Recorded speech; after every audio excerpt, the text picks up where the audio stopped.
Pour un climat intérieur sain dans votre maison, il vous faut ventiler suffisamment. Puisque nous isolons de plus en plus, vous pouvez assurer une ventilation mécanique avec un système de type D. De cette façon, vous vous assurez à la fois un apport d'air frais extérieur, l'évacuation de l'air intérieur usagé et donc forcément une bonne qualité de l'air. Le système de ventilation D est également économe en énergie et permet de récupérer la chaleur, ce qui est bénéfique pour le niveau E de votre maison. Il s'avère également intéressant pour le budget, car vous pouvez facilement l'installer vous-même avec un kit d'installation. Prenez rendez-vous avec votre agence EasyKit locale et rendez-lui visite pour davantage de conseils. Vous recevrez ainsi une proposition et un plan totalement adapté à votre habitation. Une fois le matériel livré et équipé des instructions nécessaires, vous pouvez commencer. Équipez déjà votre pièce d'une prise de courant et d'une évacuation et puis montez un panneau de multiplex sur le mur, ceci afin de faciliter la fixation du système. Commencez déjà par une vérification du matériel. Vous verrez immédiatement si vous disposez de toutes les pièces nécessaires. La livraison comprend également un manuel d'instructions, alors étudiez-le attentivement avant de débuter afin de ne pas vous précipiter. Vous recevrez également un plan d'installation et un schéma de principe sur mesure pour votre maison, ce qui constitue le point de départ de votre installation. Vous commencez par monter l'unité de ventilation. Vous devez la fixer au mur et ce à l'aide de supports. Dans les encoches à l'arrière de l'appareil, vous intégrez d'abord des caoutchoucs contre les vibrations et donc le bruit. En outre, au bas de l'appareil, vous prévoyez des amortisseurs. Maintenez ensuite le support en place et mesurez sa hauteur par rapport au dessous de l'appareil. L'appareil doit être suspendu à au moins 30 cm au-dessus du sol, de manière à ce que l'évacuation puisse encore passer facilement en dessous. Ajoutez au moins 30 cm à la distance mesurée pour déterminer la hauteur adéquate du support de suspension sur le mur. Vous maintenez ensuite le support contre cette ligne pour transposer l'emplacement des trous de montage sur le mur. Vous pouvez à présent fixer solidement le support en place à l'aide des vis et des chevilles fournies. N'oubliez pas l'anneau en caoutchouc sur les vis derrière le support, ce qui permettra d'atténuer davantage le bruit du contact entre le support et le mur. Faites ensuite une dernière vérification avec le niveau à bulles pour vous assurer que tout soit bien accroché et bien droit. Vous accrochez l'unité de ventilation sur le support de suspension. L'appareil se charge mécaniquement aussi bien de l'alimentation en air frais que de l'évacuation de l'air vicié. Mais pour faire circuler l'air dans les différentes pièces, il faut encore prévoir des gaines. Sur le schéma de principe, vous trouverez comment tout positionner. Nous commençons aussi par l'apport d'air frais dans la maison, la pulsation. Pour cela, il faut des tuyaux principaux qui distribueront aux endroits secs comme le salon ou les chambres via des points de dérivation ou encore des collecteurs. Pour pouvoir placer le tuyau fixe, vous devez d'abord installer la boîte de distribution. Elle comporte 12 points de branchement. Les ouvertures qui ne seront pas connectées doivent se fermer par un bouchon. Serrez-le bien afin que l'air ne puisse pas s'échapper.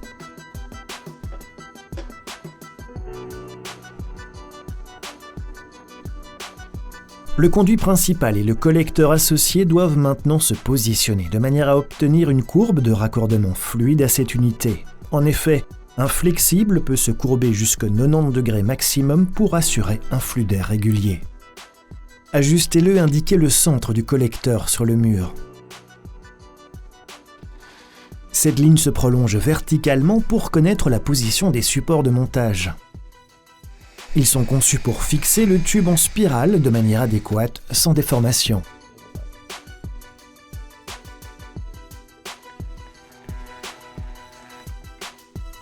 Les caoutchoucs assurent également une bonne connexion.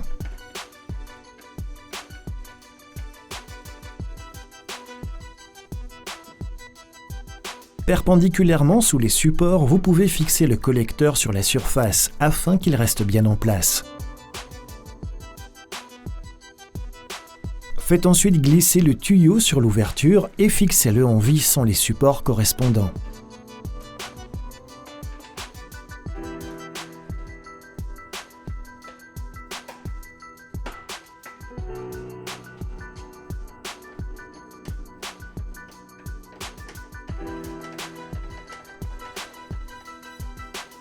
La connexion entre le tube et le collecteur doit se sceller avec le ruban adhésif en aluminium fourni. Veillez à ce que le chevauchement entre les deux parties soit suffisant pour que le joint soit bien étanche.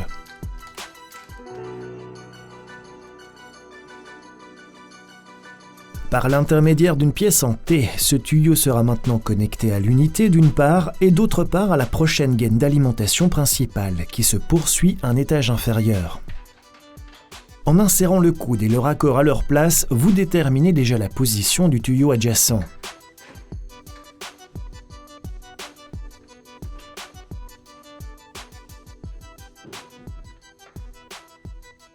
Encore une fois, marquez la distance au centre, percez et fixez les supports.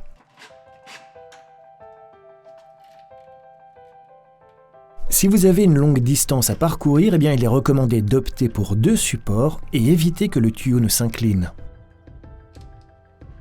Une fois fait, vous pouvez enfin placer le tuyau et les raccords.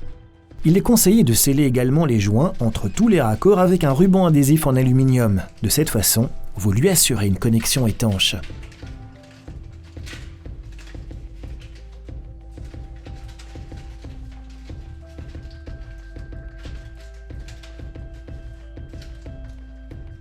Désormais, vous pouvez également installer de la même manière les gaines pour l'évacuation de l'air vicié ou les conduits d'extraction. Le plan de ventilation fourni vous indiquera où les placer.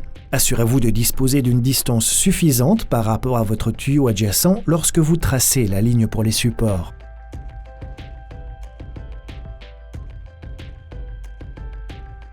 Si vous souhaitez travailler proprement, vous pouvez aussi les aligner horizontalement.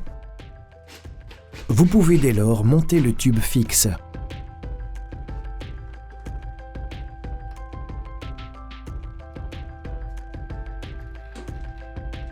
Par-dessus, vous devrez ajouter une pièce intermédiaire pour combler la distance jusque la pièce en T.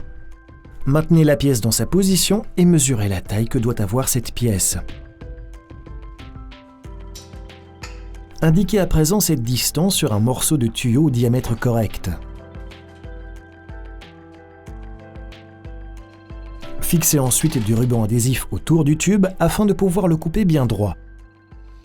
Veillez aussi à ne pas exercer trop de pression sur le tuyau en meulant, ceci afin qu'il ne se cabosse pas. Enfin, limez l'arête de votre découpe.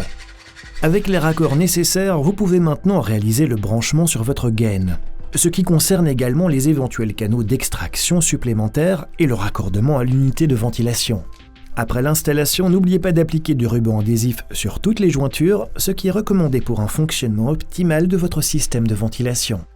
Le raccordement entre votre circuit et l'appareil doit maintenant se réaliser via des flexibles insonorisants. Dans votre manuel, vous pouvez vérifier quel tuyau doit se connecter à quelle sortie de l'unité. Contrôlez bien tout cela pour ne pas faire d'erreur. Commencez par la connexion à l'arrière du système de pulsation vers les lieux secs. Ouvrez quelque peu l'extrémité du tube en aluminium pour le faire glisser doucement sur le tuyau et dans l'ouverture adéquate de l'appareil.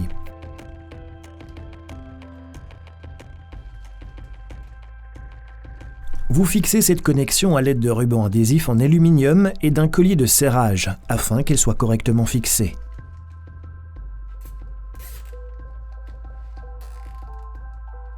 Si vos tuyaux sont positionnés correctement, vous devriez maintenant disposer d'un joli coude avec un bon débit. Ensuite, vous travaillez le reste des connexions. À l'arrière à gauche, c'est l'arrivée d'air frais, ce qui se fait à l'aide de tuyaux isolés et de leurs connecteurs à collier associés. Ces tuyaux isolés évitent la condensation dans les gaines.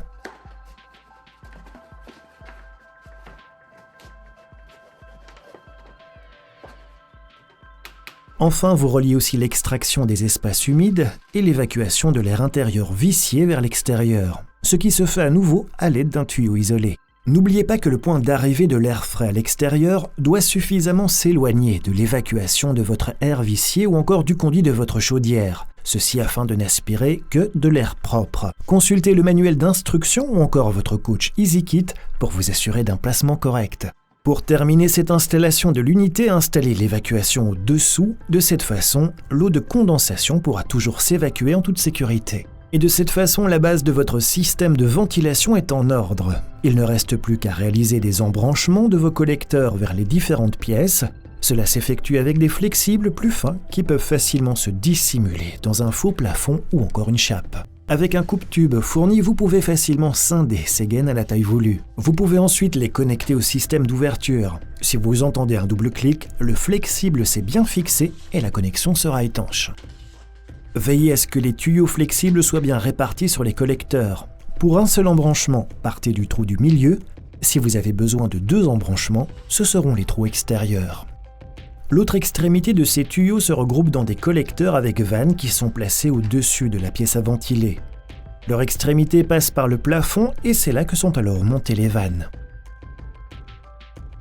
Tout comme vos collecteurs, vous fixez également vos tuyaux flexibles au sol une fois que tout est mis en place afin qu'ils ne puissent plus bouger. Et dans la phase de finition de votre maison, une fois le plâtrage effectué et les vannes installées, vous pouvez faire appel à EasyKit pour la mise en service de votre système. Un technicien se rendra chez vous pour régler les vannes et connecter et activer l'unité afin que vous puissiez profiter d'un climat intérieur sain et ce, sans aucun souci.